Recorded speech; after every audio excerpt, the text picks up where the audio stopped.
বিয়ে নিয়ে খেলা করবেন না, এটা আমার একটা আবদার। করার বিয়ে জীবনে একবার, ঠিক না? এটাকে একটু পারফেক্টলি করেন, রবের উপর ছেড়ে দেন, বিশ্বাস করেন যেটা আপনার জন্য বেস্ট, সুপার বেস্ট, আপনার রব আপনাকে সেটাই এনে দিবে। কিন্তু শর্ত আছে, সেটা কি? নিজে পবিত্র থাকো, অপরকে পবিত্র রাখো, তোমাকে পবিত্র পাওয়ার ব্যবস্থা আমি করে দিব। শর্ত কি? নিজেও পবিত্র থাকো, অপরকেও পবিত্র।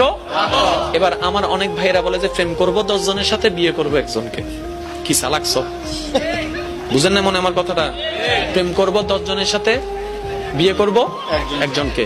এবার উনি চিন্তা করতেছে আমার এই চালাকি তো কেউ জানে না, কারণ 10 জনকে নাম দিছি 10টা, A B C D E F 1 2 3 করে নাম দিয়ে দিয়েছে। এবার সে 10টা জনের সাথে প্রেম করে অনেকটা লাইফে যেটা মজা বলে আর কি, মজা টজা করলো, বেড়াকাপ টেরাকাপ যা যা করার করে, এবার 10টা বাছাই না 50টা বাছাই করে একটা বিয়ে করছে।